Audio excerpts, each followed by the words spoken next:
मेरे को नहीं करना ये सब, I want to do something else.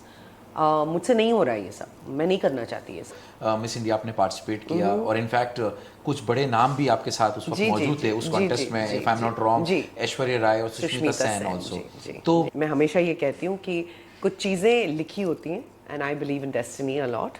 One craziest thing that you have done in your life? Getting married in 10 days. क्या बात कर रहे हो? That takes the baker. Hello and welcome back once again Shiraz Khan Show में आप सभी लोगों का एक बार फिर स्वागत है। Today I'm gonna introduce you one of the renowned TV and film artists, voiceover coach and motivational speaker. Please welcome Manani.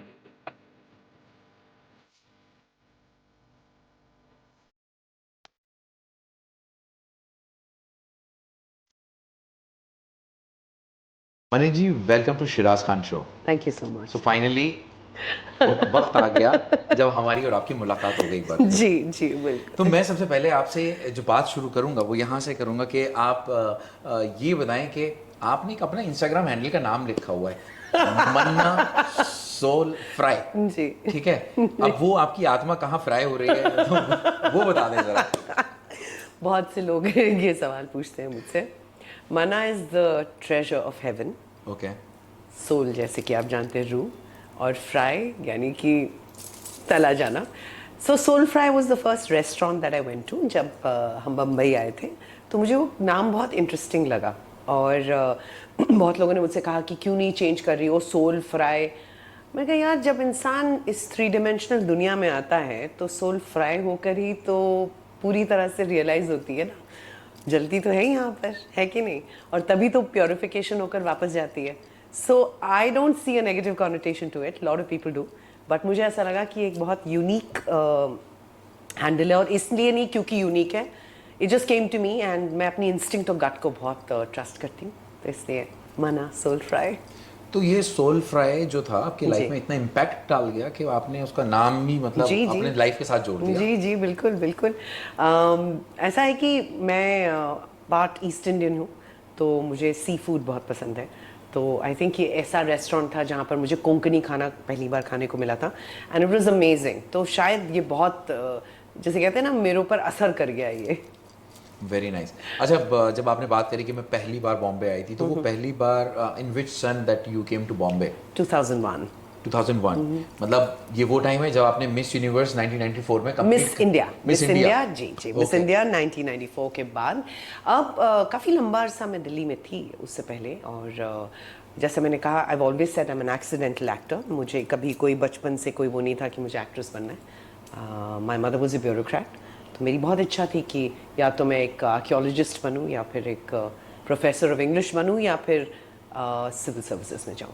तो इसलिए यहाँ आना भी ऊपर वाले की ही रज़ा थी, मेरा कोई इसमें हाथ नहीं था। हाँ एग्जैक्टली, कभी कभी आप बाय चॉइस वहाँ नहीं होते बट बाय चांस पहुँच जाते हैं। ऐसे ही आपके साथ इत्तेफाक हुआ लाइफ में। तो चलिए, आपने बात करी है दिल्ली की, तो वहीं से कुछ ना कुछ आपकी कुछ पुरानी यादों को मैं छेड़ देता हूँ। आप ज़रा मुझे बताएं कि वैसे बहुत सारे लोग जानते होंगे और जिन लोगों को नहीं पता वो आज इस पॉडकास्ट के थ्रू पता लग जाएगा कि आप वेयर यू बॉर्न और आपकी स्कूलिंग कहाँ से हुई, कॉलेज कहाँ से गया, थोड़ा सा उस पर आप हमारे से बात करें। तो पैदाइश तो दिल्ली की है, न्यू दिल्ली। न्यू दिल्ली में कहाँ? न्यू दिल्ली में कहाँ? हाँ, लोग कनेक्ट हो जाते हैं ना, मतलब दिल्ली वाले भी बहुत है, अरे वाह हमारे एरिया से है। तो पटौदी हाउस। अच्छा, Pataudi house. Pataudi house ji, it's the centre of Delhi, pretty central Delhi, if I am not wrong. अरे तो पुरानी दिल्ली से कनेक्टेड है। सेंट्रल बिल्कुल ही बिल्कुल एग्जैक्टली। पुरानी दिल्ली वालों जी जरा ये सुन लेंगे हमारे पुरानी दिल्ली से, क्या बात है। और जिससे उसके बाद पंडारा रोड, मुझे आई थिंक मेरा पूरा आधा ज़्यादा चाइल्डहुड पंडारा रोड और काका नगर में बीता है। यस, जो कि बिल्कुल ही सेंट्रल दिल्ली है। एंड उसके बाद कॉलेज वेंकटेश्वर कॉलेज, और उसके बाद मास्टर्स भी मैंने वहीं से किया था, साउथ कैंपस से। स्कूलिंग आपकी कहाँ से रही? DPS Mathura road. DPS Mathura. अच्छा, जब आपने बात करी है पटौदी हाउस की, तो ऑब्वियसली कहीं ना कहीं आपके बचपन में पुरानी दिल्ली एक चीज़ के लिए बहुत मशहूर है, और आई एम श्योर आप लोगों ने भी वो चीज़ कहीं मिस करती हैं पुरानी दिल्ली की, कोई ऐसी यादें, कोई ऐसी चीज़ें? मुझे पटौदी हाउस इतना याद नहीं है, टू बी वेरी ऑनेस्ट, मुझे याद नहीं है, तो I wouldn't lie about it. मेरे लिए पंडारा रोड वाज जहाँ पर शायद मुझे you know when you start having memories, तो पंडारा रोड मेरे लिए ज़्यादा ज़्यादा मायने रखता है, आज तक मुझे वो घर याद है, काकानगर का वो घर याद है. So Pandara road has a lot of memories. और I think Khan market, because मेरे फादर के ऑफिसेस थे खान मार्केट में. Okay. खान मार्केट में मैं पली बड़ी हूँ, तो सुंदर नगर क्योंकि स्कूल के आसपास था. So these are the places that I have very vivid memories of. जी. तो वैसे कभी खानों को लेकर आपकी क्या राय है, मतलब अब पुरानी दिल्ली है, खाने की बात आती है तो कभी टेस्ट किए, वहाँ कभी जाने का मौका मिला, दोबारा कभी एक्सपीरियंस किया? Actually I am not a foodie, तो शायद इस सवाल का इतना दिलचस्प जवाब नहीं दे पाऊंगी. बट हाँ, मैं अच्छा खाना एंजॉय करती हूँ, डेफिनेटली करती हूँ. मुझे अभी तक वो याद है पिंडी, जो पंडारा मार्केट में, हाँ जी yes, वहाँ पे. exactly. और दूसरा अल कौसर जो चाणक्यपुरी में था, जो मेरा फेवरेट आज भी है, आज है. भी है. जी. तो एक वो, और आई थिंक जितना स्ट्रीट फूड दिल्ली का जायकेदार है वो मुझे बम्बई में तो नहीं मिला शुरू में. अब of course I am used to this place, और यहाँ का खाना अपने आप में बहुत यूनिक है. बट डेफिनेटली गोलगप्पे और चाट, वो दिल्ली वाली चाट की बात ही अलग थी. और छोले कुलचे जो वो आपको मटके में मिलते हैं, I am crazy about it. मेरे दोस्त या मैं जब दिल्ली जाती हूँ तो वो ज़रूर खाती हूँ. And I love the street food of Delhi. क्या बात है, जब आपने दिल्ली की इतनी यादें ताज़ा करा दी, हमारी भी इनफैक्ट. जी. तो कुछ फैमिली के बारे में बताएं, लाइक मॉम डैड क्या करते थे, डैड किस प्रोफेशन में थे, और आपके सिबलिंग्स के बारे में tell me something. Sure. So my dad was from royal family in Orissa, और वो एक सेल्फ मेड आदमी थे.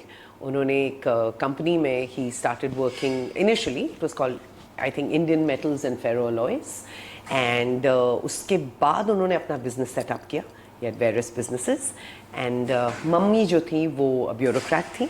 और तो बड़ा अच्छा जैसे कहते हैं मिक्सचर था ऑफ बिजनेस एंड ब्यूरोक्रेसी. तो मज़ेदार एक्सपोजर बहुत बढ़िया था. Plus my mother was a writer, a novelist and अ साहित्य अकेडमी विनर. तो मुझे वो जो विरासत में लिटरेचर की मोहब्बत मिल गई. और डैड से मुझे, माई डैड वॉज बहुत शौकीन आदमी थे. So he has made us pretty much see the world when we were really young. तो बहुत मज़ेदार childhood था. It was interesting. तो you are a single child or? No. I have a younger brother who lives in Gurgaon. Okay. Yes, he lives in Gurgaon. So, क्योंकि आपने अपनी schooling, अपनी college, सारी चीज़ें हमारे साथ शेयर करी हैं, तो उसके बाद जो आपका करियर का मूव होता है, क्योंकि जाहिर सी बात है कॉलेज में जब बच्चे होते हैं तो वो अपना करियर चूज कर लेते हैं. तो आपने क्या तभी सोच लिया था कि मुझे मॉडलिंग में जाना है, that you want to do modelling, और या फिर क्योंकि आपने मिस इंडिया पार्टिसिपेट किया, जी. तो वो कैसे आपको मौका मिला, या आपने क्यों सोचा वहाँ जाने? तो मेरी ज़िंदगी में जब भी मैंने कुछ प्लान किया है तो कभी नहीं होता है. लेकिन आई थिंक जब ऊपर वाला कुछ प्लान करता है तो वो बहुत कमाल होता है मेरे लिए. तो आई थिंक उस समय भी मुझे कोई इल्म नहीं था कि मैं इस प्रोफेशन में आने वाली हूँ. मिस इंडिया के बाद मानसी करके एक शो था जो ऑडिशन कर रहे थे फॉर द न्यू एंकर. और जब ऑडिशन हुआ, they really liked me. I just have always gone with the flow. मैंने बहुत सवाल नहीं पूछे, क्योंकि शायद कहीं पर ये पता था कि जहाँ पर भी ले जाया जा रहा है अच्छा ही होगा. तो मॉडलिंग भी it just happened by destiny, और I would say it was willed by the universe. मुझे कोई शौक नहीं था मॉडलिंग का, बिल्कुल भी नहीं था. ना रैम्पिंग का था, ना मॉडलिंग का था, ना किसी कॉन्टेस्ट में जाने का था. मैं बहुत ही I wouldn't call myself an introvert, but yes, to some extent, I am an introvert. And मेरी किताबें मेरी सबसे अच्छी दोस्त हुआ करती थी. मेरे दोस्त भी थे, ऐसा नहीं है. I was an outdoorsy person also, मतलब playing badminton and football and all of that. लेकिन कहीं पर I think I really think that destiny has chosen me for various things. तो इंटरेस्टिंग रही है जर्नी. तो वो एक्सपीरियंस कैसा रहा, मतलब पहली बार मौका मिला था, आप मिस इंडिया आपने पार्टिसिपेट किया, और इनफैक्ट कुछ बड़े नाम भी आपके साथ उस वक्त मौजूद थे उस कॉन्टेस्ट में, if I am not wrong, Aishwarya Rai और सुष्मिता सेन ऑल्सो. तो जब आप इतने बड़े इंडस्ट्री के नामों के साथ होते हो, मगर उस टाइम में वो भी नॉर्मल थे और आप भी, तो आपने कभी सोचा था कि यहाँ तक की जर्नी भी पहुँचनी है, और उनका एक्सपीरियंस साथ में, वो बीइंग अ कलीग, वो कैसे थे? बहुत कमाल, बहुत कमाल. पहली बात तो आई थिंक मैं हमेशा ये कहती हूँ कि कुछ चीज़ें लिखी होती हैं, and I believe in destiny a lot. और सुष्मिता से मिलना ड्यूरिंग अ फैशन शो, और उनसे वो बॉन्ड बनना, meeting Aishwarya during the contest. Beautiful people, बहुत खूबसूरत, बड़े बड़े बढ़िया इंसान दोनों के दोनों। एंड आई थिंक वो एक्सपीरियंस बहुत अच्छा रहा because I came back with 2 crowns, Miss Congeniality and Miss Personality of the year.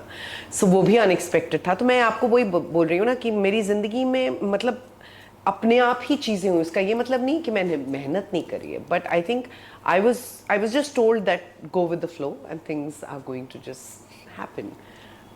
तो yeah it was a fabulous experience. और एक ऐसी लड़की के लिए जो जिसको इन सब चीज़ों से बहुत ज़्यादा कोई शौक नहीं था ना। मेरे पेरेंट्स बहुत they wanted me to definitely get into the services और यू नो, सो बहुत क्लियर था ये सब। बट हाँ, बहुत supportive parents. After I took this call they were very supportive of me. So इससे मैं ये मानती हूँ कि ऑनेस्ट टू गॉड जो हुआ वो बड़ा इंटरेस्टिंग हुआ और मैंने बड़े दिल से हर चीज़ को निभाया है। सो या अच्छा, किस चीज़ ने आपको इंस्पायर किया एक्टिंग एज अ करियर? सबसे इम्पोर्टेंट। जैसा मैंने आपसे कहा कि मेरा कोई इस तरफ रुझान नहीं था, बट स्कूल और कॉलेज में मैंने ड्रामेटिक्स किया है। इसके अलावा मुझे लोगों की नकल उतारना बहुत अच्छा लगता है। अच्छा, यस, आई लव। तो किसकी सबसे अच्छी नकल उतार लेते हो आप, ये बताओ। चलो नहीं, सबकी। नहीं मतलब सबकी। बेस्ट होता है ना, तो आपका बेस्ट किसकी आपने नकल उतारने में आपको यह बता रहे हम? ये तो मेरे दोस्त आपको बता पाएंगे। तो हम भी जानना चाहते हैं, यहाँ पे बहुत सारे फैंस हैं जो ये जानना चाहेंगे कि यार मन्ना ये भी कर लेती है। तो उस वक्त Salma Agha ji, with due respect, Okay. So I used to copy her voice. मुझे बहुत फैसिनेट करती थी वो। एक तो गज़ब की खूबसूरत and you know it's, I think I heard her voice somewhere. इतना है कि मुझे लोग बहुत फैसिनेट करते हैं, मुझे पर्सनालिटीज़ बहुत फैसिनेट करती हैं। और मैं क्यूरियस हमेशा से रही हूँ। मतलब मैं I am super curious about everybody and everything. I want to learn, I want to see कि क्या है। और कुछ लोगों की पर्सनालिटीज़ ऐसी होती हैं कि वो चुंबक की तरह आपको अपनी तरफ आकर्षित करती है। Exactly. So there was something very very attractive about her. I mean माशाल्लाह she is a beautiful lady. But कुछ था उनमें, मैंने उन जैसा कोई देखा नहीं था। So I was very fascinated with her. एक बात बताएं आप, क्योंकि बहुत सारी चीज़ें आपकी लाइफ से गुजरी हैं, मैं उस पर आऊँगा, बट उससे पहले मैं कहूँगा कि मोहब्बत और एक तरफा मोहब्बत में कितना फ़र्क है? मोहब्बत और एक तरफा मोहब्बत, पता नहीं, मैंने कभी एक तरफा मोहब्बत की नहीं है तो मुझे इतना पता नहीं है। तो आपसे तो किसी ने की होगी। उसका पता नहीं। अब जिसने की होगी उसे पता होगा। लेकिन मेरे लिए मोहब्बत इबादत है। जब मैं मोहब्बत करती हूँ तो मैं पूरे दिल से करती हूँ और बड़े शायराना तरीके से करती हूँ। तो मोहब्बत इबादत है मेरे लिए। For example, Urdu is my love language. तो मुझे लगता है कि मैं जब बहुत ऐसे प्रचंड वाली मोहब्बत होती है तो मैं उर्दू में गुफ्तगू करना पसंद तो करती 2 हूँ। लाइनें सुना दें हमें भी।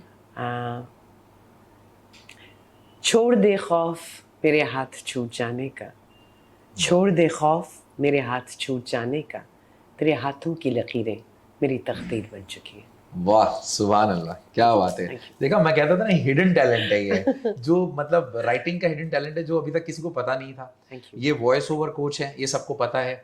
इनकी बहुत सारी वॉइस ओवर हमने मूवीज में और बहुत सारी जगह सुन ली है, ठीक है। मोटिवेशनल स्पीकर, ये तो आप यहाँ पे भी देख रहे होंगे, ये सबको बहुत मोटिवेट करती हैं अपनी लाइफ में, खुद भी बहुत मोटिवेट होती रहती हैं। और यहाँ पे इनका एक और हिडन टैलेंट, ये जो शायराना अंदाज है, वो मैं कुछ निकालने की कोशिश कर रहा हूँ और मैं आगे भी करता रहूँगा। तो अच्छा, ये बताइए कि आपने जैसे दोनों like that you have work in both TV and films, right? So what is the some key difference जो आपने काम किया, आपको लगता है कि ये दोनों में बहुत फर्क है या बहुत सिमिलरिटी है? So I have worked TV film के अलावा I worked on web also. Okay. सो वो उसकी भी अपना ही एक ग्रामर है। देखिए, कैनवस बड़ा छोटा हो सकता है लेकिन ऐसा नहीं होता कि एक्टिंग अलग होती है। हाँ, ये डिमांड हो सकती है कि वेब में या फिल्म में आप थोड़ा सा, depends on your character also, you know. जैसे कृष में मेरा कैरेक्टर इतना चुलबुला था, which is also how I am, but of course I amped it up. वैसे ही जब मैंने मेड इन हेवन किया है, जहाँ पे I really you know culled myself, and वो कैरेक्टर वैसी थी। तो हर मीडियम की अपनी एक ग्रामर होती है, ग्रामर होता है। अगर मेरी माँ भी जिंदा होती तो चपत पड़ रही होती मुझे। हर मीडियम का अपना ग्रामर होता है, व्याकरण होता है।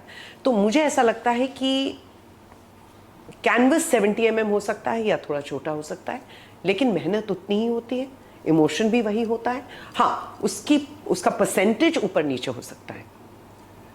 शायद टेलीविजन बिकॉज क्लोजअप का मीडियम है, तो वहाँ पर आपको शायद ज़्यादा एक्सप्रेस करना पड़ता है, नॉट शायद, आपको ज़्यादा एक्सप्रेस करना पड़ता है, थोड़ा सा लाउड होना पड़ता है। लेकिन हो सकता है कि वही चीज़ आप जब वेब में कर रहे हो तो वो थोड़ा अंडरस्टेटेड होता है, थोड़ा सा सटल हो जाता है, तो that's the only difference really. Okay अच्छा, एक बात बताइए, आपने, मैंने ज़्यादातर आपके जो रोल देखे हैं, कैरेक्टर्स देखे हैं, आपने चुलबुले कैरेक्टर्स आपने बहुत प्ले किए हैं जी। तो ये, और आपकी पर्सनल लाइफ के बारे में पता करूं कि क्या आप वाकई में चुलबुली हैं या फिर आपको रोल ऐसे मिले इसलिए लोग आपको इस तरीके से देख पाते हैं? I think I would agree with both the things in the sense कि हाँ, मैं चुलबुली बहुत हूँ, लेकिन कुछ ही लोगों के साथ हूँ, जो मेरे करीबी हैं उनके साथ हूँ, और मैं बहुत संजीदा भी हूँ। So I am a combination of चुलबुलापन एंड संजीदगी। वो डिपेंड करता है which part of me you inspire, how do you get that side of me out. But yes, मेरी एनर्जी ऐसी है कि लोगों को बहुत पॉजिटिव और बहुत I'm a very like मुझे lot of my friends call me fireball, they call me positivity bomb. तो मुझे लगता है दोनों ही है मेरे अंदर. I'm a fun person and I can be a serious person also at the same वैसे time. फायर और फ्राई का आपका बहुत डेडली कॉम्बिनेशन है। बिल्कुल। अच्छा ये बताएं आप, लाइक आपका अभी तक का सबसे चैलेंजिंग रोल जो आपने प्ले किया हो और उसकी किस तरीके से आपने तैयारी की, मतलब आपको लगता था कि आप नहीं कर पाएंगी मगर फिर भी आपने अपने आप को खुद को चैलेंज किया और आपने किया?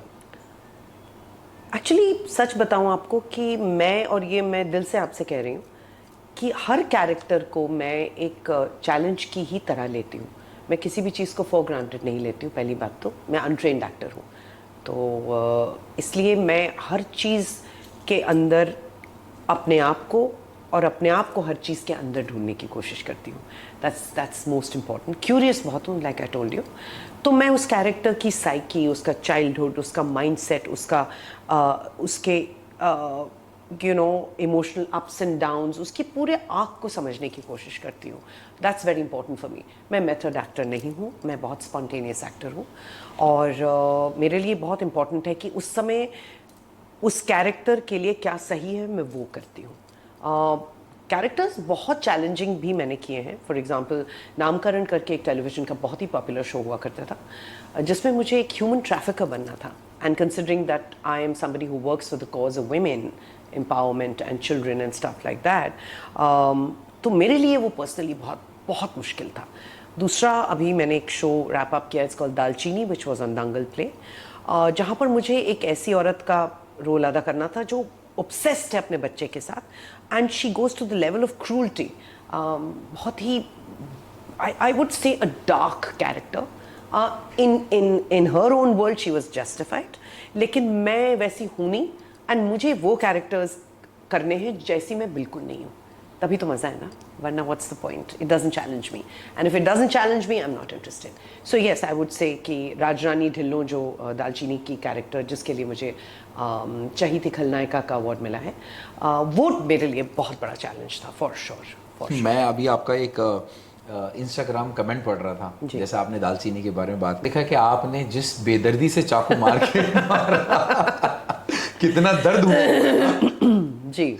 तो वो वाकई में मतलब सामने वाले को ये एहसास है कि आप मार रही थी, दर्द उसको हो रहा था। एक्चुअली आई थिंक एक एक्टर एक अय्यारी की तरह होता है।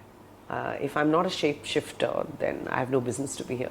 अगर मैं आपको इस धोखे में ना रख पाऊँ कि मैं वो किरदार हूँ, तो फिर मेरा काम तो पूरा होगा ही नहीं। एग्जैक्टली। मुझे ऐसा लगता है कि एक किरदार में खुद को खो देना in terms of on screen is very important to completely become that character. मेरे लिए that is the triumph of a good actor. So अच्छा, how you balance professional, personal and your family commitments? क्या होता है कि अपने वाले लिए भी टाइम निकालना है, फैमिली के लिए भी टाइम निकालना है और प्रोफेशनल भी, वो कैसे आप मैनेज करते हो? आई थिंक औरतें तो इस एरिया में माहिर होती हैं, स्पेशली जितनी वर्किंग वुमेन होती हैं, वो they just have found this algorithm कि करना तो है ही, कोई ऑप्शन तो है नहीं, तो या तो रो के कर लो या हंस के कर लो. So time management is very important. Of course मेरी बेटी अब बड़ी हो गई हैं. जब वो छोटी थी तो it was a little more challenging, but even so I would से कि सपोर्ट स्टाफ होना, फैमिली सपोर्टिव होना, और एक अच्छी अंडरस्टैंडिंग कि आपकी नीयत ठीक है, कि आप अच्छी नीयत से कुछ भी करेंगे तो somewhere you are supported by the universe. तो I always had a great support staff. My family was very supportive. मेरा बच्चा बहुत अंडरस्टैंडिंग था, है. तो आई थिंक इन चीज़ों ने मुझे बहुत हेल्प किया. Of course there were times when I would get really exhausted and overwhelmed. But I think आप ये सवाल किसी भी वर्किंग वुमन या वर्किंग मदर से पूछेंगे तो उसका जवाब शायद यही होगा. We are multitasking beings, and that's how we are. Yes, exactly. Yeah. अच्छा, कितना फर्क आता है like pre fame and post fame की लाइफ में, और आपकी लाइफ में उसका कितना इम्पैक्ट आया है? शिराज, मुझे ऐसा लगता है, and this is not being fake और anything, because I can't be. Fame is a byproduct of what you do. Okay, I could have been a bank teller, I could have been a doctor, I could have been an engineer, I could have been an architect. So my thing is कि my profession is not, I'm not in this profession because of the fame.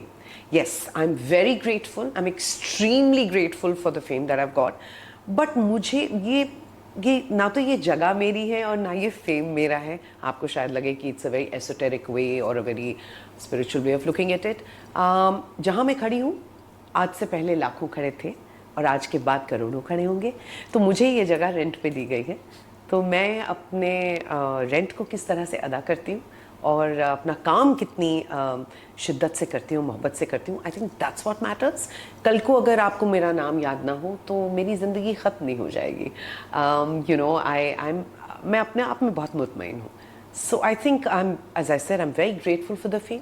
But अगर ये ना भी हो तो मतलब ऐसा नहीं होगा कि मैं डिप्रेशन में चली जाऊंगी, या with due respect to people's own perspective of fame. Right. I feel that नवाजिश है, और इस नवाजिश को संभाल के रखें, लेकिन ना खुद को सीरियसली लें और ना इस फेम को, क्योंकि ये बहुत ही टेम्पररी है. सो या कुछ भी परमानेंट नहीं है. कुछ भी जब जिंदगी परमानेंट नहीं है तो फेम तो परमानेंट हो ही नहीं सकती. It's ebb and flow, right? So the faster you understand that, the lesser you'd be preoccupied with it. अच्छा, do you really believe in your luck in your career, कि कितना योगदान लक का होता है? जैसे लोग कहते हैं कि नहीं यार, आई am very hard working, that's just because of that जो मैंने अचीव किया है वो इसकी वजह से हुआ है. आप कितना अपने लक पे बिलीव करते हो? मैं कहूँगी कि बहुत से लोग हैं जो बहुत टैलेंटेड और हार्ड वर्किंग है, लेकिन जब उनका वक्त नहीं होता या लक उनके साथ नहीं होती तो वो कहीं नहीं पहुँचते. And this is my understanding. Somebody could definitely challenge me on this. सही वक्त पर, to be at the right place at the right time, taking the right decisions, doing the right thing, it's a combination of many things. So I would not discount luck being a very important component. I would say जब सारी चीज़ें एक साथ कायनात लेकर आता है, तब वो जब एक cohesive force बन के आता है, intention with the right intention, right. I think that's when things really kind of take flight.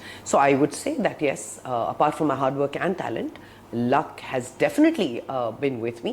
More than lucky, I always say I would say I'm blessed rather than lucky. मैंने एक quotation कहीं पे पढ़ी थी कि I'm not talented, I am gifted. So I feel ये जो भी मेरे अंदर talent है, ये वहाँ से आया है. So I can't really take any credit for it. The hard work is mine, of course, but I would say I'm gifted because it's come from somewhere else. So yeah. अच्छा, किस तरीके से अपनी लाइफ में, मतलब बहुत ups and down आपने देखे हैं, जिसके बारे में हम बात भी करेंगे, बट मैं वैसे उससे पहले शुरुआत करूं कि आपकी लाइफ में स्ट्रेस होता है कभी कभी. आप ठीक है, डिप्रेशन में नहीं जाएं, ऊपर वाला कभी ना करे, बट स्ट्रेस तो होता है. तो अपने आप को कैसे रिचार्ज करते हो, कैसे रिजुविनेट करते हो कि उससे ओवरकम करने के लिए? Being a motivational speaker also लोगों के लिए एक मैसेज होगा ये जी, क्योंकि आज की यंग और यूथ बहुत जल्दी डिप्रेशन में चले जाते हैं. जी, देखिए, ऐसा नहीं है कि मेरे जैसे लोग डिप्रेशन में नहीं जाते, ऐसा नहीं है. ये एक आई थिंक मिसनोमर है कि लोग बोलते हैं कि आपके पास नाम है या आपके पास पैसा है या रुतबा है तो आप. आई थिंक डिप्रेशन अगर क्लिनिकल टर्म्स में समझा जाए तो एक इनएबिलिटी होती है to accept the existing truth. Because I've studied to be a cognitive behavior therapist, it is a condition, right? लेकिन क्या होता है जब आप किसी चीज़ के साथ डील नहीं कर पाते हैं और उसके वो जो रिजल्ट आप एक्सपेक्ट कर रहे थे और जो हो रहा है उसके बीच का जो एक गैप होता है, उस चीज़ को आप एक्सेप्ट नहीं कर पाते. So I feel that yes, of course been through those lows and highs and all of that, but I think spirituality is something which has been with me from a very young age, फ्रॉम a really young age. तो उस चीज़ ने मुझे बहुत ground किया है. दूसरी बात, मेरी तरबियत, my upbringing has been such that I've been brought up to be very very grounded.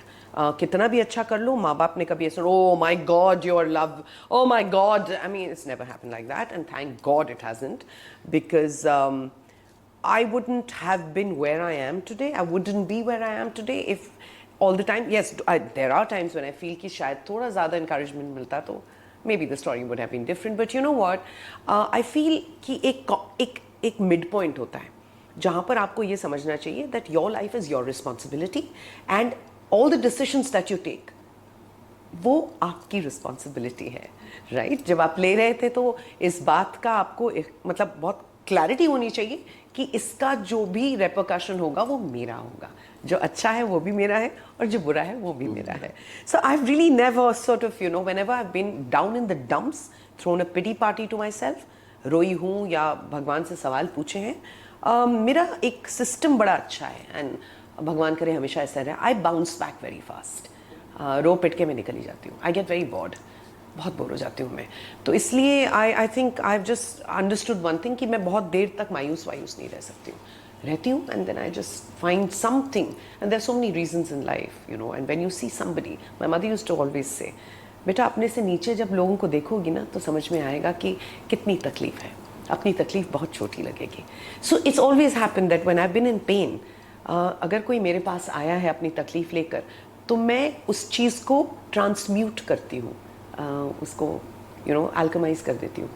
So I feel this is my way of healing is by sharing and by probably helping somebody else. Exactly. ये मतलब ये बात सुन के शायद बहुत सारे ऐसे youth जो बहुत जल्दी डिप्रेशन में, स्ट्रेस में, बहुत कुछ गलत कदम भी उठा लेते हैं, तो शायद सुन के इंस्पायर भी होंगे, उन्हें समझ भी आएगा कि कितना इंपॉर्टेंट होता है अपने आप को समझना सबसे पहले. हाँ, और आसान नहीं होता ये. Exactly. आसान नहीं होता. So if you don't see the lows, how will you ever understand the highs? It is the rule of life, ebb and flow. It can't always straight line, flat line कर जाएंगे तो आप जिंदा ही नहीं है ना. Exactly. So, थोड़ा drama तो जिंदगी में चाहिए ना. अच्छा, कोई ऐसी चीज़ जो आपको लाइफ में करने के बाद आज तक रिग्रेट रहता है कि नहीं यार ये नहीं करना चाहिए था, अगर मैं अपनी लाइफ में से कोई चीज़ यू नो इरेज करना चाहूँ तो ये हटा दूँ ताकि बिल्कुल लाइफ अच्छी होती? मैं कुछ रिग्रेट नहीं करती. किसी बात का? किसी बात का. अगर मैंने किसी को दुख पहुंचाया है तो उसके लिए मैं माफ़ी ज़रूर मांग सकती हूँ, but what's done is done and I do feel bad about it, but मैं रिग्रेट कुछ नहीं करती क्योंकि उस वक्त वो डिसीजन मेरे लिए सही था. Okay. So I feel that you know the universe wouldn't have supported me अगर इतना गलत होता तो, और शायद वो मेरी डेस्टिनी के उसमें खाके में लिखा हुआ है. सो या. अच्छा, let's talk about your relationship. Like मुझे मालूम है कि शायद ये बात, ये सवाल आपके सामने बहुत बार आए भी होंगे और खैर ये it is a part of life और आते भी रहेंगे. एब्सोल्युटली. तो मैं अभी रिसेंट की नहीं, मैं पहले की बात करना चाहता हूँ क्योंकि जहाँ पे बात करते हैं आपकी बेटी डायनूर की, दियानूर. अच्छा, क्या बात है जी. वैसे उसका नाम के मीनिंग क्या है? Incandescent beauty. ओके. दिए का नूर. दिए का नूर. तो ये नाम आपने रखा था जी. सोसाइटी में हम रहते हैं, अब आपने बताया ठीक है, मतलब लोग आते हैं आपकी ज़िंदगी में, ऊपर वाले ने लिखा होता है, एक टाइम फ्रेम होता है, वो आपको सिखा के और चले जाते हैं, ठीक है, वो होना है जी. बट आपको लगता है ना कि जब सोसाइटी आपको उस नज़र से देखने लगती है कि नहीं यार पहला हुआ रिलेशनशिप वो ख़त्म हो गया, दूसरा हुआ वो ख़त्म हो गया, तो उनका नज़रिया जो है वो आपको देखने का बदल जाता है. क्या वो ऐसा तो नहीं कि कमी हमारे अंदर ही है या फिर आप जैसा सोचते हो अपना लाइफ पार्टनर वो अभी तक आपको मिला नहीं है? शायद टुकड़ों में मिला है, शायद पूरा नहीं मिला. और दूसरा, जहाँ तक सोसाइटी का सवाल है, जो सोसाइटी का मतलब क्या होता है? सोसाइटी का मतलब होता है कि हर कोई एक एक यूनिवर्सल रूल में बंध जाता है और हर किसी को उसी मापदंड से आंका जाता है। करेक्ट है? करेक्ट। आपको नहीं पता कि उन बंद दरवाजों के पीछे क्या हो रहा था। एग्जैक्टली। तो ओपिनियन पास करना बड़ा आसान होता है। ओहो एक्ट्रेस है, ऐसे हुआ होगा। आप थे वहाँ पर? नहीं थे ना। और जिस भी अब्यूज से कोई गुजरा है, क्या आसान है उसके बारे में बात करना? नहीं। उसके लिए एक जर्नी लग जाती है, राइट? उतनी हिम्मत बटोरना, वो बात करना, वो डर, वो vulnerability. So I feel all we need to really do is be a little kinder to people. अगर आपको सच्चाई नहीं पता है तो चुप रहें। और जहाँ तक मैं आपसे पहले भी मेंशन कर रही थी कि मैं एक फिल्म देख रही थी which is called the idea of you. Anne Hathaway has produced it, and I just feel that I think the world has a big problem seeing a woman happy who's single and living on her own terms. आदमी बड़ा हो तो it's absolutely fine. Oh my God. औरत बड़ी हो तो oh my God, cougar, this, that, and the other. क्यों? It's an unfair world. I mean, I'm sorry, but क्या मोहब्बत आपको ईमेल भेज कर आती है कि oh my God I am going to come visit you right now, और this person that you meeting has fallen in love with you, beep beep beep, news flash? No, it doesn't happen like that, right? मोहब्बत आपको किसी से भी हो सकती है, उनकी क्वालिटीज से हो सकती है, right? So I feel it's unfair when it comes to ageism. किस बात का? क्या आदमी बूढ़े नहीं होते हैं? और बूढ़ा होना क्या होता है? Those number of years that you've been given, you should be grateful for that.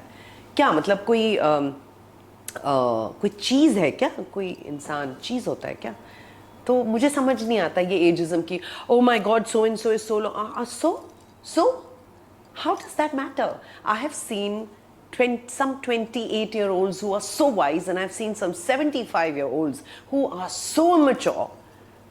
So I don't understand this. मुझे नहीं समझ में आता ये सब कि अगर मैं 2 बार किसी चीज़ से गुजरी हूँ तो मुझ में बहुत हिम्मत होगी, बहुत जज्बा होगा मुझ में कि मैं वो ज़िंदगी एक बार फिर से दोहरा सकती हूँ या उसको मौका दे रही हूँ मैं। So I feel that, I think instead of castigating और रियली कॉलिंग आउट, आप दूसरी चीज़ों पर फोकस कीजिए ना, आप खुद पर फोकस कीजिए ना, इवॉल्व होइए ना। अच्छा, एक बात बोली आपने कि आपको मोहब्बत टुकड़ों में मिली है। वो कहते हैं हर किसी को मुकम्मल जहां नहीं मिलता, किसी को ज़मीन तो किसी को आसमान नहीं मिलता। तो ये जब मोहब्बत की बात हो रही है तो क्या मोहब्बत ज़िंदगी में एक बार होती है? नहीं, बार बार होती है और उतनी ही शिद्दत से होती है? वो पता नहीं। I think as you grow older, as you have more experiences, आपके नॉन नेगोशिएबल्स बदल जाते हैं। शायद when you are very younger आपके बाउंड्रीज बहुत लूज होती हैं, but as you have seen life and you have seen and you come into your being, जब आप खुद से वाबस्ता होते हैं, खुद से पहचान बढ़ती है आपकी, आपको समझ में आ जाता है आप ऐसे हैं और ये मेरी खामियां हैं, ये मेरी खूबियां हैं। It's very simple. आपके नॉन नेगोशिएबल्स बड़े क्लियर होते हैं। प्लस एक बड़ी अच्छी चीज़ मेरी बिटिया ने मुझसे कही थी कि what value does a person add to your life. आप तो जो हैं वो हैं, एग्जैक्टली, लेकिन आपको you don't need somebody, you may want someone. There's a difference. What do you add to my life? I want to understand that. wow. ना मुझे आपसे आपकी दौलत चाहिए, Correct. ना मुझे आपके बच्चे पैदा करने हैं, ना मुझे आपके नाम का सिंदूर चाहिए, ना मुझे आपके पेरेंट्स का अप्रूवल चाहिए। मुझे अगर कुछ चाहिए तो वो एक म्यूचुअल रिस्पेक्ट है। करेक्ट। एक ये जो 3 dimensional जर्नी है उसमें एक ऐसा कंपेनियन जो अनसुनी बातों को सुन सके।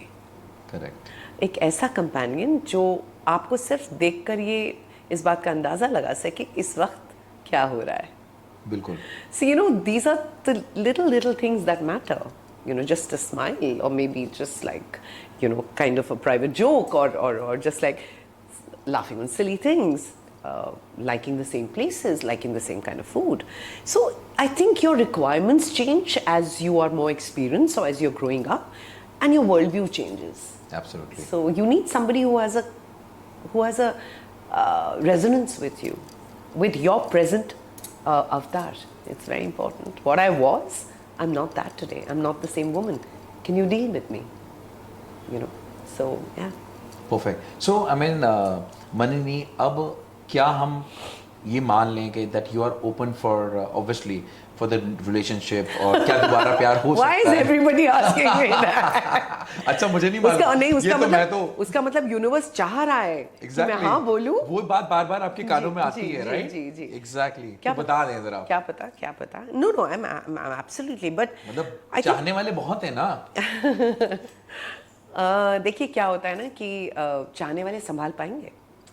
हाँ मतलब शायद हो जाए someone special. हो सकता है. There might be somebody special. But मेरा इतना ही कहना है कि आंखें खोल कर आइएगा. मतलब आप डरा रहे हो? नहीं, आगाह कर रही हूँ. आने वाले तूफान की अलामत है ये. अलामत है ये. Correct. मैंने हमेशा ये कहा है कि मैं जितनी टफ हूँ उतनी ही सॉफ्ट भी हो सकती हूँ. Depends on what you inspire me to be. You want to see the angelic side of me or you want to see the Kali side of me? It's up to you. So yeah. अच्छा कभी आपके साथ ऐसा हुआ, कभी star struck हुआ आपके साथ कि नहीं यार मुझे ओ वाह इसके साथ काम करने का एक बार मौका नहीं मिला, या मुझे मिला और मुझे ऐसा काम करना था, ऐसा कभी हुआ है? नहीं, एक्टर्स के साथ तो नहीं हुआ. स्टार स्ट्रक में कभी नहीं हुई. I am very fascinated with people but no, I think I would say the only person that I was so besotted with or mesmerized. हम बहुत छोटे थे और my mother she was the Indian film officer on Peter O'Toole's film. Let me just remember the name. It was how can I forget the name? It was part of my English literature syllabus. Okay, this is terrible. I'm not liking this. कोई बात नहीं, Anyway, हो जाता है. so Peter O'Toole को मैंने इतनी जिंदगी में पहली बार देखा था. I don't know how many of you in this generation would know who Peter O'Toole was. He was a legendary actor, and I think he was Irish. I'm not too sure. I think he was Irish. उनकी irises जो थी, आँख का colour वो purple था. I had never seen anyone like that. And he was tall and he was so, उनका जो ridge game, जो करिश्मा बोलते हैं, was so on point and he was so, you know, he knew who he was. And I think that was the one time that I was like, oh my God, what is this force of nature? So yes, definitely. David Lean की film थी Passage to India. वाह, देखा? So yeah, so I think that was one person. And Meryl Streep is another woman that अगर वो मुझे मिलेंगी तो मैं शायद सिर्फ 10 मिनट उन्हें देखती रहूँगी, you know, because मैं इतनी बड़ी मुरीद हूँ उनकी. I'm a huge fan of hers. ये बात तो उनको भी नहीं पता होगी. हाँ. शायद अब पता लग जाए. अच्छा कभी करियर में ऐसा मोड आया है कि आप बहुत ज़्यादा फ्रस्ट्रेटेड हो गए और आपको लगा नहीं यार मैं सब छोड़ दूँ, मतलब फेम के बाद? हाँ. अब छोड़ना है यार, नहीं करना है. अभी 7 महीने पहले. क्या बात कर रहे हो? मेरे को नहीं करना ये सब. I want to do something else. मुझसे नहीं हो रहा है ये सब. मैं नहीं करना चाहती ये सब. और मुझे कुछ और करना है यार. ऊपर वाले ने मुझे इतना फाइन ब्रेन दिया है एंड बहुत कुछ सीखने का मादा दिया है. Why should I be doing this continuously? If it's not giving me joy and I don't have those compunctions anymore, so why not do something else? मैं कगार पे पहुंच गई थी. And a very dear friend of mine who said, you know, you're too gifted to really be let go of. And I was like, no, everybody is replaceable. But I know one thing, that what I bring to the table, not many can. So I'm very clear about who I am that way. Okay. Yeah. मैं बस relationship वाले जो सवालों से तो बाहर आने वाला हूँ. बस लास्ट एक सवाल पूछूंगा, उसके बाद मैं टॉपिक चेंज कर दूंगा. सो वो मूड बना रहेगा. तो लास्ट में आप सबसे इम्पोर्टेंट जो ब्रेकअप एडवाइस क्या देंगे यूथ को, स्पेशली जो आज की यंग जनरेशन हो, तो वो कैसे ओवरकम करें उस चीज़ों से? क्योंकि देखो आप तो बहुत बोल्ड हो, आपने उस चीज़ को फेस भी किया और से बाहर आ गए. हर कोई इतना बोल्ड होता नहीं है ना. ऑप्शन क्या है? ब्रेकअप अगर हो गया है एग्जैक्टली तो सेल्फ रिस्पेक्ट नाम की एक चीज़ होती है जो मार्केट में नहीं मिलती, जो खुद के अंदर होती है. करेक्ट. तो जब आपको समझ आ जाए कि कोई आपकी ज़िंदगी से जाना चाहता है तो आप उसे दरवाजे तक छोड़ कर आएँ. बिल्कुल. और बाइज्जत छोड़ कर आएँ उसे, और उसका शुक्रिया अदा करें कि वो जिस चीज़ के लिए आए थे वो सिखा कर गए हैं आपको. और दूसरी बात, आई थिंक अपने साथ जो रिलेशनशिप होता है ना, प्रॉब्लम क्या है ना, हम बोलते हैं कि so and so cheated so and so और this that. I think when you're in a relationship where you're not being honest, you're actually cheating yourself. So I feel you need to break up with that version of yourself. And if somebody can't accept you for who you are, as you are, with all your flaws, and likewise, then I think it's not the right person.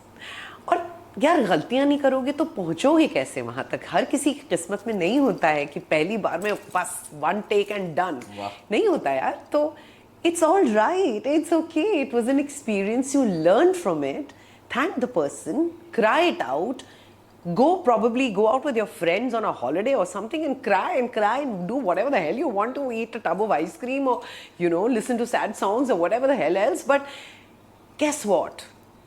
Life goes on. And somebody's already moved on. It's time for you to move on. Maybe not with somebody else, but with yourself. Give that time to yourself. Problem क्या है ना कि हम लोगों को ये नहीं सिखाया जाता कि दूसरे को मोहब्बत देने से पहले खुद से मोहब्बत करो, सिखाया नहीं जाता हम लोग को। ये बात सही है। सो जिस दिन आप अपने आप को एक्सेप्ट करना शुरू करोगे, and it's not going to be an easy journey, is when you will see oh my god, यार मतलब क्या है जो मैंने अपने आप को कभी वक्त ही नहीं दिया। तो वो एक अलग तरह की मोहब्बत होती है। And I am not talking about narcissism, I am not talking about self obsession, I am talking about a healthy way of looking at yourself and accepting yourself. So I would से you know, this too shall pass. And when you look back, and trust me, when you look back maybe 15 years later and you see the person and be like, no way, Jose, was I crying for this piece of shit. So yeah, I mean, get over it, यार, ठीक है, ऐसा होता है। It's okay, हर किसी का दिल टूटा है, it's all right, it's okay. I mean, go through your phases and however much time it takes for you to heal, आप लें वो वक्त, लेकिन जिंदगी पर ना गिव अप करें। और आप इतने खूबसूरत हैं कि कितने लोग हैं इस दुनिया में जो आपकी मोहब्बत के लिए आपका इंतजार कर रहे हैं, तरस रहे हैं, आपकी मोहब्बत, आपकी उस एक हंसी के लिए तरस रहे हैं। अच्छा, ये भी तो देखते हैं ना, मतलब लड़कियां बड़ी जल्दी ओवरकम कर जाती हैं और लड़के अगर किसी सच्ची मोहब्बत करते हैं तो ये क्या फंडा है? इस बात के बारे में बता, सच में। Oh please, no way. So I was watching a reel जहाँ पर ये था कि you know a man loves a woman like his daughter, which kind of I was trying to make sense of it, you know, and a woman loves a man like her father. So it was very interesting for me कि I think girls look for fathers and probably when you're really in love with someone you protect that person like your daughter, or you know. So I still haven't finished that reel, but लोग कहते हैं कि आदमियों को ज़्यादा वक्त लगता है। I'm sure लगता होगा, I'm not sitting here to pass any judgment, but यार देखो, बड़ी सिंपल सी बात है कि हर किसी का अपना एक तरीका होता है to kind of you know understand things and move on. I think औरतों के अंदर वो सिस्टम है यार, हम बच्चे जन सकते हैं। So you have to understand that हमारा सिस्टम बहुत शॉक्स बेयर करने के बाद होम्योस्टेसिस पर वापस आ जाता है। It comes to you know equanimity. It's so I don't know. I mean, I can't say this universally, but अगर लड़कों को बहुत ज़्यादा वक्त लगता है तो I'm sure अच्छी बात होगी यार, वो फिर उन चीज़ों से ज़्यादा सीरियस पे करते हैं ना लड़के। हाँ, ऐसा I don't agree. I don't want to talk about this. I don't know about the serious प्यार or not. नहीं, आदमी भी उस दर्द से गुजरते हैं, बिल्कुल गुजरते हैं, and it's wrong to say कि नहीं गुजरते हैं, और उनका शायद प्रोसेस करने का तरीका अलग होता है। वो शायद हम लोग जैसे बात करते हैं, जैसे कि when two women are sitting together, they sit like this and they face each other and talk. But when a man is going through a breakup or a divorce, they sit like this and watch the television and they do not address what they need to address. So I think men should be encouraged कि उनकी coping strategies ज़्यादा healthy होनी चाहिए. They need to be able to articulate, talk. रोना बिल्कुल जायज़ है और बिल्कुल हेल्दी है और प्लीज़ करें। And I think it's very very important to understand कि ये चीज़ ख़त्म हुई and it will take me time. तो हीलिंग टाइम कोई आपके लिए मुहैया नहीं कर सकता।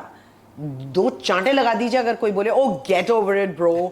No, it is your process, please respect it, even if it takes you 10 years, it's fine, but just come to the understanding कि वो इंसान अब जा चुका है और उसका काम आपकी ज़िंदगी में ख़त्म हो गया है। वो इसी मियाद के लिए आया था या आई थी और उसका काम ख़त्म हो गया, and it's time to move on now. तो आप देख रहे थे 91.3 love Guru.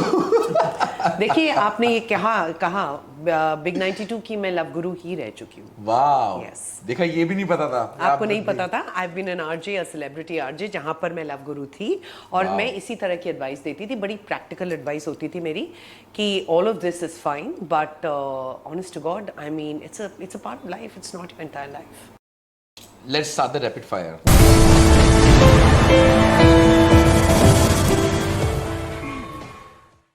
So, what are you passionate about? Life. Greatest strength and weakness. Greatest strength is family, and greatest weakness would be probably eating chips in the middle of the night. Wow, ये बढ़िया है। Love marriage or arranged marriage? No marriage. No marriage. Marriage of the minds. Yeah. Fashion means to you. Comfort. Favorite drink? I love guava juice. I'm Okay. crazy about guava juice. Yeah. Yeah. Most unforgettable person in your life? My mom, for sure. Okay. Yeah. Okay. Which app do you use mostly and do you have in your phone? App. I think Instagram. मतलब लोग वहाँ पे ज़्यादा फिर follow करेंगे ना आपको। Oh, अच्छा like that. इसलिए। And curious about dating apps for sure. But Really? Yeah. Which app, please? Don't talk about it. I'm not talking about. Okay, tell at least. I think Bumble is great. Hinge is wonderful. Oh. So, do you believe in love at first sight? No, No.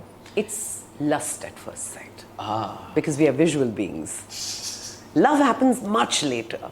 Have you ever slapped someone in public? Yeah, I mean, it was unfortunate that it happened, but it happened because मेरे दायरे तोड़ने की जब कोई कोशिश करता है तो मैं बहुत I'm a tolerant person, but जब मेरी boundaries आप तोड़ने की कोशिश करेंगे तो वो वही तो जानना था, वो ये गुस्ताखी थे कोई काम पे थे या थी, मतलब थे। हाँ मतलब whatever. Yeah. पड़ा बंदे को ही था, ये तो कंफर्म हो गया है। ओके, डार्क चॉकलेट और milk chocolate? Dark chocolate any day, my guilty pleasure for sure. Okay. Are women complicated? As complicated as men. Okay. Yeah. Texting or talking? Texting. Okay. Scale yourself from 1 to 10. How good are you at keeping secrets? 11. Oh, very good. Do you snore? Yeah. Baby snores. Okay. Which place you want to travel? Greece. Okay. Who is your inspiration and why? There can't be one name here, for sure. But somebody like an Oprah Winfrey, I've always really, really liked her. Okay. Your favorite actor? One. Meryl Streep for sure. Any day, Meryl Streep. And male? Male, I would say there are lots of them, yeah. But Robert Downey Jr. Okay. Yeah. Or if I'm talking about the sports personality? Virat Kohli. Okay. Fabulous. And, Dhoni for his talent and for his calmness. I really. Okay. Yeah. And favorite political person? Atal Bihari Vajpayee. Okay. Very nice. I've read a lot about him, and I was very fascinated with Indira Gandhi. What is your favorite number and why? 7 is my favorite number. Okay. Just because your birth rate? No, it's not my birth date, but I resonate a lot with 7. Okay. So if one thing you would you want to change About? yourself? I wish I did not give so many chances to people who didn't deserve them. Okay. Yeah. Describe yourself in one word. Fire. Summer or winter? Somewhere in between. Okay. Spring? I'm a spring person. Cats or dogs? Dogs. Okay. If you could live anywhere in the world, where would that be? Europe, for sure. Okay. In any specific place in Europe? I love London. I like London, but maybe Scotland, actually. Yeah, in hindsight, Scotland. Okay. If you get chance for only, you have to choose one cuisine for the rest of your life, what would it be? Japanese sushi. Oh, very good. Yeah. Okay. What's something that you do not like doing? I do not like doing. Yes. I do like fake, flaky people. I don't like them. I don't have time for them. Okay. Your favorite color? Purple. Violet. I Okay. love. Yeah. What is the weirdest thing you have ever eaten? Crocodile meat. Then I've had octopus. Yeah. Really? Yeah. Okay. What is your best feature? What is my best feature? Yeah. That's for you to tell me. How can I tell you? How नहीं, can I मतलब tell you? सबसे ज्यादा complement आंखें, आपको मिले? मेरी आंखें. Okay, आपकी आंखें. जी, अच्छा, कोई ऐसा फैन मोमेंट जो आपको वाकई में हमेशा याद रहता है? और ग्रासिम मिस्टर इंडिया का आई थिंक एक शो था where I was I hosting or I don't remember. Rajasthan में था and somebody walked up to me and the person said, I need to thank you. I said, for what? He said, with all the wonderful work that you do and the comedic timing that you have, my mom's a cancer survivor and you know, during Jassi when she used to watch you, you were that one person who got that smile on her face and gave her hope. And she used to see she's followed your career, she used to see all your interviews and वो हमेशा ये कहती थी कि जब जब इस लड़की को मैं देखती हूँ मुझे जीने की चाह होती है. वाह. आई थिंक इससे बड़ा कोई कॉम्प्लीमेंट हो ही नहीं सकता है. तो मतलब अगर मैं ऐसी एक बात बोलूँ, what you have done that you are so proud of? I think everything that I do with a lot of heart. And I think I'm so proud of bringing up a child in this world who's turned out to be a responsible kid and a heartful one. You know. Okay, what makes you smile and what scare you the most? What makes me smile? Yes. Children. Scared. I'm not scared, but I get put off with any kind of cruelty or any kind of misogyny. मुझे नहीं पसंद है. I get very pissed off. Yeah. One craziest thing that you have done in your life? Getting married in 10 days. क्या बात कर रहे हो? That takes the baker. But the first one, the second one? Second one. Second one. अच्छा, 10 दिन में? Wow, ये तो वाकई में बहुत ज़्यादा craziest thing. And your favorite pastime? Reading. I love reading. I could just, or listening to music, or just being around pets and children. Yeah, that's what. Okay. Yeah. One song which describe you the most? I think ये गाना था. It's Shahrukh and ले जाएं ये हवाएं. I think so. I can't remember the exact lyrics of it. Yeah. Favorite junk food? Not much of a junk person, but would be chips right now. What your favorite carb? Bread, pasta, rice or potatoes? Maybe rice. Maybe rice. Yeah. Okay. Yeah. What's your favorite car? Car. Lamborghini. Wow. Yeah. So what advice you want to give for your upcoming actor, inspiring actors? जो आपको लगता है कि इतने साल के career में आपने मतलब एक्सपीरियंस किया, आप देना चाहें उनको कुछ एडवाइस? सबसे पहले तो I think you need to understand that fame is a by product. If you are coming for the fame then you will be disappointed. बहुत मेहनत लगती है यहाँ पर, so please don't think it's all glory. It's a lot of guts and glory. अच्छा, lastly आप हमारे इस शो के बारे में क्या कहेंगे, शिराज खान शो के बारे में प्लीज?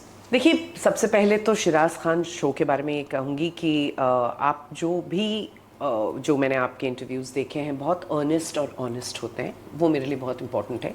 आप बीच में बिल्कुल भी इंटरवीन नहीं करते हैं जब आपके गेस्ट बात करते हैं. वो अपने आप में एक क्वालिटी होती है. आप उसको उनको कंफर्टेबल बनाते हैं जो और बहुत मतलब रिस्पेक्ट के दायरे में रहकर सवाल पूछते हैं, जो बहुत इम्पोर्टेंट है. और सबसे इम्पोर्टेंट है when you do something from here it has to reflect. So yours is a very heartful show and I wish you all the very best and उम्मीद करती हूँ कि आपके जितने सुनने और देखने वाले ऑडियंस हैं वो इस इंटरव्यू को भी उतनी ही मोहब्बत देंगे जितनी वो आपके दूसरे इंटरव्यूज़ को देते हैं. 101%. Thank you. Please do watch this series. और मैं चाहूँगा कि जितने हमारे सब्सक्राइबर हैं और इनके फैंस हैं तो प्लीज़ वो हमारे इस चैनल को सब्सक्राइब ज़रूर करें और इनके इस इंटरव्यू को ज़्यादा से ज़्यादा शेयर करें, प्यार दें, मोहब्बत दें, जैसे बाकी हमारे पॉडकास्ट को आप लोग देते हैं. चलिए मैं एक इल्तिजा कर देती हूँ. क्या बात? कि please like, share and subscribe and if you like this share with somebody who means something to you. क्या पता किसी को अपने सवाल का जवाब मिल जाए यहाँ पर. क्या बात है. Thank you so much. Thank you so much. And will see you in the next podcast. Yes, absolutely. Thank you.